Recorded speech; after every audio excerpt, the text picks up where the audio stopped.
There is a man in a leased BMW stuck in traffic, and his bank account holds $91. 2 lanes over, a man in a dusty old pickup truck quietly holds more than he will ever spend. One of them looks rich. The other one is rich. They are almost never the same person. Today you will see the exact machine that turns looking rich into staying broke. Today you will see the exact machine that turns looking rich into staying broke. This is not about shame. Every trap in this video lives inside a completely normal brain. By the end, you will know the one switch that separates fake rich from quietly wealthy. Let us start with the lie you were sold before you ever earned your first paycheck. Nobody ever taught you what wealth looks like. They taught you what spending looks like. Movies showed mansions, ads showed watches, feeds show airport lounges and champagne glasses. So your brain built one picture: rich equals visible.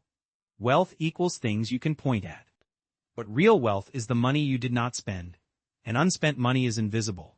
You cannot photograph a paid-off house. The best part of it is a missing bill. You cannot post an index fund. There is no unboxing video for compound interest. So the internet fills your feed with the only wealth it can show, the spent kind. Every scroll trains your eye to read price tags as scoreboards. A watch becomes a rank, a car becomes a rank, a neighborhood becomes a rank, and ranks demand defending. That is where the trap closes for the first time. Now let us run the numbers, because the costume has a payroll. The item is not the point, the audience is the point. No audience, no purchase. Ask yourself one honest question: would you buy it if nobody could ever see it? For food? Probably yes. For the badge on the hood of a car? Probably not. That gap between use and show is where broke gets manufactured at scale. Because show costs compound. The watch needs the suit needs the car needs the apartment with the right postcode, the postcode needs the furniture. Sociologists call this the Diderot effect. One shiny purchase makes everything else look poor.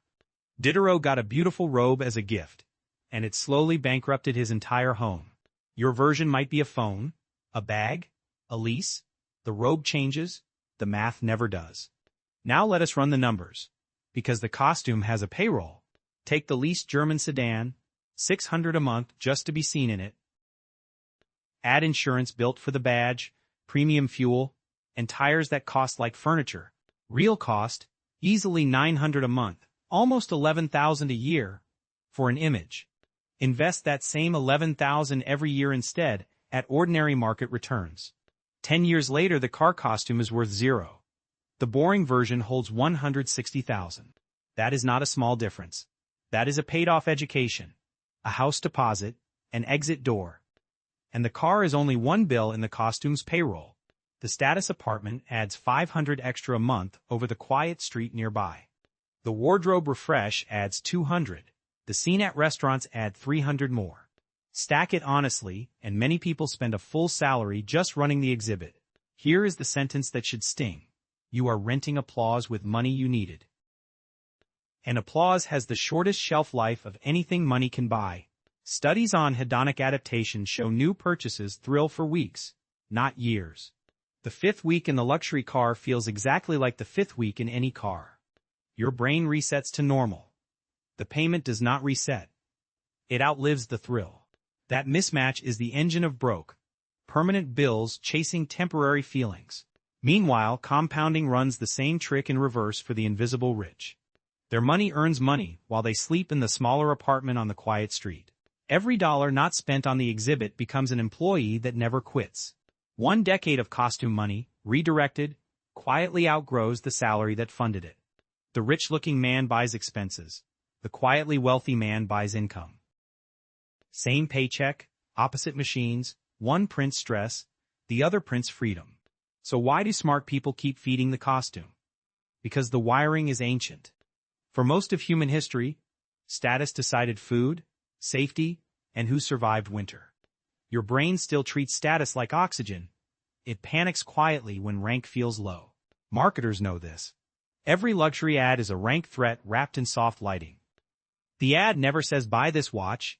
It says people like you are falling behind. And the comparison never ends, because the ladder has no top rung. Earn 6 figures and your feed shows 7. Buy the car and the feed shows the yacht. Psychologists call it the comparison treadmill.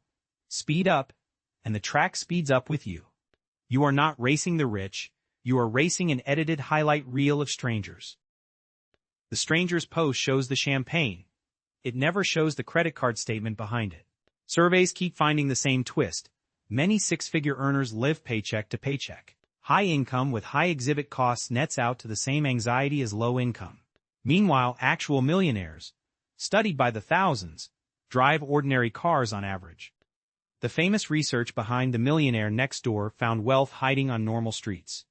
The flashy driver was statistically more likely to be broke than the quiet one, because visible spending and invested savings pull from the same single pool of money. Every dollar can wear the costume or build the castle, never both.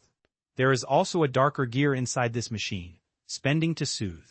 Bad day, small purchase, lonely night, cart checkout. The parcel arrives, the feeling returns. Retail therapy is real relief, but it is rented relief with interest attached. The costume even changes who you attract. It filters for audiences, not allies. People drawn to your exhibit leave when the exhibit closes. Ask anyone who lost it. And the fear of them leaving becomes one more bill. The costume now owns you. Notice the loop. Insecurity funds the image. The image deepens the insecurity. Broke is not the absence of money. Broke is the presence of this loop. Now let us break it. Here is the switch we promised at the start. The switch is one sentence. Stop performing wealth. Start accumulating it in the dark.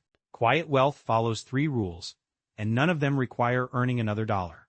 Rule 1. Make your net worth the scoreboard, and check it monthly like a match result. What gets measured gets fed. Watch the invisible number and it starts to grow. Track it on one free spreadsheet. Assets minus debts. 2 columns. 10 minutes. The first time you see the real number, it may hurt. Good. Costumes hate mirrors. Rule 2. Give every status purchase a mandatory 30-day waiting room. Desire has a half-life. Most of it evaporates before the month ends. If you still want it after 30 days, and can pay cash twice over, buy it freely. This is not deprivation. It is a filter that lets real wants through and blocks rank panic. Rule 3. Automate the invisible before you can touch the visible. The day money arrives, a fixed slice moves itself into investments. No willpower involved. Start with any percent. 10 if you can. The habit matters more than the amount today. Willpower is a battery. Automation is wiring. Wire the important things. Now, the money for this comes straight out of the costume's payroll. Downgrade one exhibit item this month, just one, the car, the plan, the postcode. Nobody worth keeping will notice. That silence will teach you something enormous. The audience you were paying for was mostly imaginary. People think about themselves. Psychologists call it the spotlight effect. You overestimate how much anyone watches you. The watch you financed to impress the room was outshone by everyone's own reflection. Once you feel that, spending changes permanently. You start buying for the user, not the viewer. Buy the mattress nobody sees, the tools nobody sees, the course nobody sees. Invisible purchases have the highest return, because their only job is working. And here is the strange gift waiting on the other side of the switch. Quiet money buys the only luxury the costume never could, the option to say no. No to the job that eats your health. No to the landlord raising rent. No to panic. Wealth is not the yacht. Wealth is Tuesday morning with nowhere you must be. The man in the dusty pickup from our opening scene owns his Tuesdays. The man in the leased BMW owns a payment calendar and an audience he cannot exit. Same city, same traffic light. 2 completely different lives underneath the paint. So run the honest audit tonight. List every cost that exists mainly to be seen. Beside each one, write the 10-year invested value. Let the numbers argue for you. Cancel one. Redirect the money the same night, before the brain renegotiates. In 90 days the scoreboard moves, small, but real, and real compounds.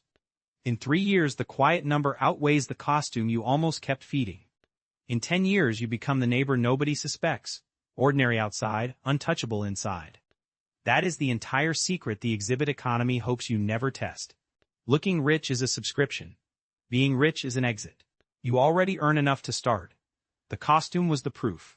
Redirect what the audience was costing you, and the audience of one who matters gets paid. Future you is watching this decision. He is the only viewer with skin in the game. Start tonight, 1 canceled costume, 1 automated transfer, 1 quiet scoreboard. Because the loudest thing wealth ever does is stay. 1 year from now you will meet someone flashing everything you almost bought. You will feel the old pull for exactly 4 seconds. Then the scoreboard will speak. And looking rich will suddenly feel like watching a stranger carry your old heavy backpack. If this flipped a switch in you, the next video shows why getting rich is the easy part. Subscribe, and climb quietly with us.